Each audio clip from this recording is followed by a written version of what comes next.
अस्सलाम वालेकुम, मैं हूं आबिद अंदलीब। इन आर ओ टू तेजी से अपनी मंजिल की जानिब रवाना है, लेकिन बीच राहे में हंडिया फूट गई है। पिट गया इन आर ओ टू और एक्सपोज हुए बहुत बुरे तरीके से ये सब किरदार। मरियम साहिबा का जो पासपोर्ट है वो इस स्टेज के ऊपर वापस होना, ये शायद लोगों को बज़ाहिर बहुत आम फहम या बहुत सादा मामला लगता हो, लेकिन इसमें बहुत सारी हकीकतें आपको खुल कर आया होती हैं। ये भी है इसमें क्या हुआ, कैसे कैसे इस पासपोर्ट को लेकर ट्विस्ट आए और आज बिल आखिर किस तरह से ये पासपोर्ट उनके हाथ में दे दिया। जो हम आपको तकरीबन 4 माह से ये बात कह रहे थे कि एक दिन आएगा, आप देखेंगे मरियम साहिबा वापस लंदन जाएंगी और फिर आप ये भी देखेंगे नवाज शरीफ साहब पाकिस्तान वापस आ जाएंगे। ये बहुत पहले से जो स्क्रिप्ट था उसका ये हिस्सा था, जो चार्टर ऑफ डिमांड रखा गया था उस वक्त की अपोजिशन यानी कि मुस्लिम लीग नून की जानिब से जो आज की हुकूमत है उसमें ये सब चीज़ें शामिल थी। ये तमाम किरदार, इनके केसेस ख़त्म करना, इनको पासपोर्ट वापस मिलना, इनको वापस पाकिस्तान की कौमी सियासत के अंदर इंटर करना, ये सब चीज़ें शामिल थी। बहरहाल पासपोर्ट उनको मिल गया, लेकिन इसमें बहुत सारे कुछ ट्विस्ट हैं। वो क्या है, और इसके साथ साथ हुकूमत और इस्टेब्लिशमेंट में बहुत शदीद लड़ाई रिपोर्ट की जा रही है, इसके ऊपर भी बात करेंगे। पहले तो बात करते हैं रेजिम चेंज ऑपरेशन के, जो उसके बाद एक सीक्वेंस है, पूरी चेन ऑफ इवेंट्स, जिसमें इसहाक डार वापस आ गए, उनको वजारत मिल गई, मरियम साहिबा उनका केस ख़त्म हो गया, उसके बाद आज उनको पासपोर्ट मिल गया। आपको अगर याद हो, पाकिस्तान की तारीख में एक रिकॉर्ड कायम हुआ था कि एक केस के ऊपर एक दिन में 5 बेंच बने थे। वो केस था मरियम साहिबा के पासपोर्ट का। जब इन्होंने पासपोर्ट के लिए अप्लाई किया रमज़ान में, और एक बेंच बना वो टूट गया, फिर दूसरा बेंच बना वो टूट गया, फिर तीसरा बेंच बना वो टूट गया, फिर चौथा बेंच बना फिर वो टूट गया। 5वें बेंच ने कहा जी कि ठीक है हम इसको सुन लेते हैं, और उसके बाद दरख्वास्त थी मरियम साहिबा ने वापस ले ली थी। क्यों दरख्वास्त वापस ले ली थी? पासपोर्ट उनको देना था, उस वक्त भी अगर वो कोशिश करती उनको मिल जाता, लेकिन जवाज कोई नहीं था। इनको पता था ये मुश्किल हो जाएगा, अदालत में जजेस तो चाहते हैं इनको पासपोर्ट मिल जाए।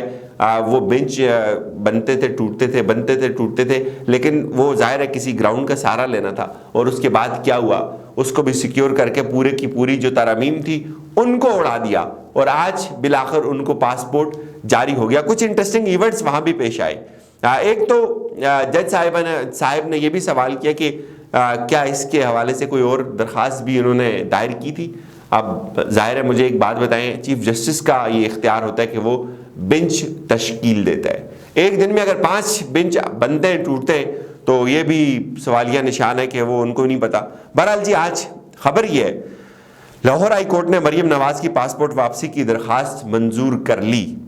मरियम नवाज की पासपोर्ट वापसी के लिए दरख्वास्त पर समाअत chief justice Lahore high court Amir Bhatti की सरबराही में 3 रुकनी फुल बेंच ने की।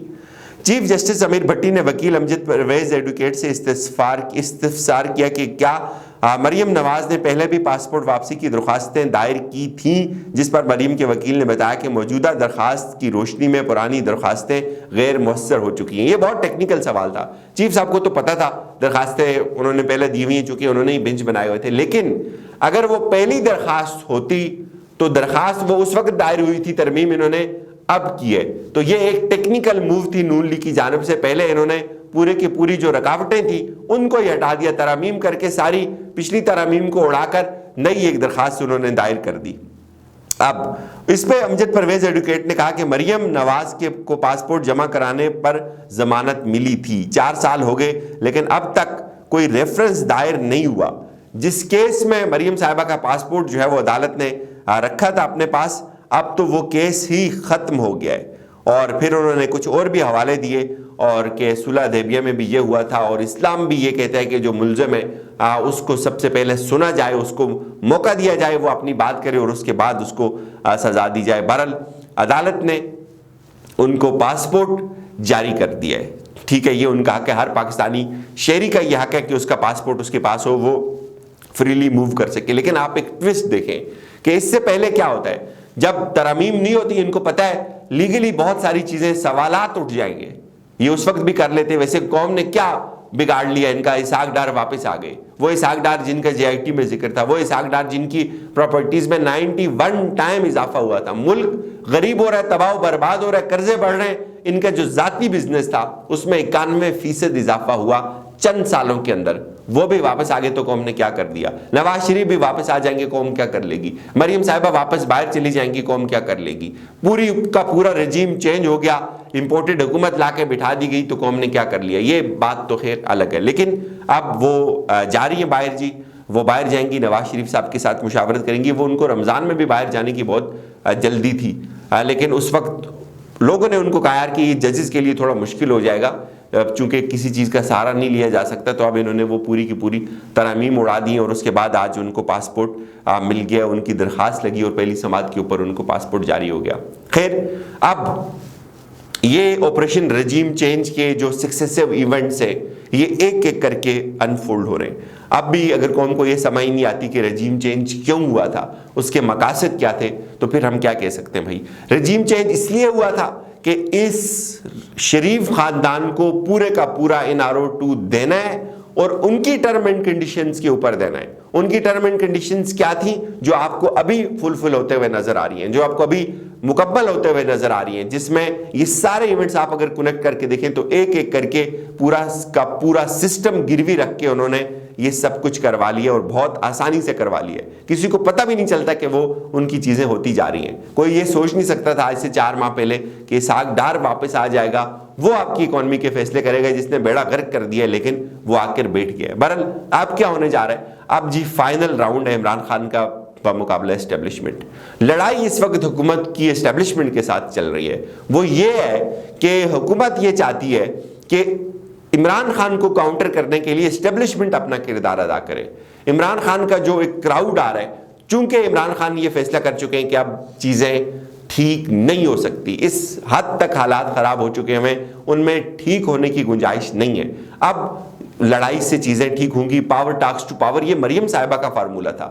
جب مریم صاحبہ نے اس فارمولے کو اپلائی کیا پاور ٹاکس ٹو پاور، تو آج 4-6 مہینے انہوں نے ایفرٹ کی، آج وہ بیٹھ گئے آ کے مسند اقتدار کے اوپر. وہ اہل بھی ہو گئے پاکستان کی سیاست کے، جو سوچ بھی نہیں سکتا تھا کوئی آج سے 3 سال پہلے یا 2 سال پہلے، ایون 6 مہینے پہلے کہ یہ سب کچھ ہو سکتا ہے، لیکن انہوں نے کر دکھایا. تو اب خان صاحب کو بھی یہ سمجھ آ گئی ہے کہ بھائی چیزیں ٹھیک نہیں ہو رہی. تو فائنل کال یہ کہ اب آپ نے لانگ مارچ کرنا ہے. انہوں نے لانگ مارچ کی تیاری کی ہوئی ہے اور بہت پرزور طریقے سے کی ہوئی ہے، اور حکومت کو بھی اس کا تھوڑا بہت اندازہ ہے کہ اس دفعہ کیا ہونے جا رہا ہے، عمران خان کس طرح لوگوں کو لے کے نکلیں گے. تو اب حکومت اسٹیبلشمنٹ سے یہ کہتی ہے کہ بھائی آپ عمران خان کو سنبھالیں، آپ عمران خان کو کاؤنٹر کریں، آپ عمران خان کو روکیں، اس کا راستہ روکیں. اسٹیبلشمنٹ نے ایک تھوڑا سا ایکسپیرینس کیا تھا، جو رینجز آئے تھے اور اس کے بعد جو رینجز کے حوالے سے چیزیں چلی، وہ سب ابھی تک سوشل میڈیا کے اوپر وہ ساری چیزیں چل رہی ہیں. لیکن اب اسٹیبلشمنٹ شاید یہ بوجھ اٹھانے کے لیے تیار نہیں ہے. یہ جو بوجھ کے عمران خان کے خلاف براہ راست وہ میدان عمل کے اندر اتر جائیں اور اس کو کاؤنٹر کریں اور اسلام آباد کے اندر فوج بلا لی جائے، شاید ایٹ دا 11th hour وہ کر لیا جائے، فوج کو بھی طلب کر لیا جائے. لیکن اس وقت اطلاعات یہ کہ اسٹیبلشمنٹ یہ چاہتی ہے کہ بھائی اپنا بوجھ خود اٹھائیں، آپ یہ سب کچھ خود کریں. ہم اس میں آپ کا ہم اس میں شریک نہیں ہو سکتے. لیکن کچھ میٹنگز ہوئی ہیں. ایک میٹنگ جس کے حوالے سے یہ بھی بتایا جا رہا ہے کہ وہ بہت سخت ناکام ہوئی ہے بری طریقے سے، اور اس میں ایک تیسرا فریق انٹر ہو رہا ہے بیچ میں، اور وہ کچھ ڈیمانڈز رکھ رہا ہے، اور آج وہ ڈیمانڈز آپ کو فلفل ہوتے ہوئے نظر آ رہی ہیں. مریم صاحبہ باہر چلی جائیں گی اس ہفتے کے اندر، اور پھر اسی ماہ کے اینڈ تک آپ کو نواز شریف پاکستان واپس آتے ہوئے نظر آئیں گے. اجازت دیجیے، اپنا خیال رکھیے گا. خدا حافظ.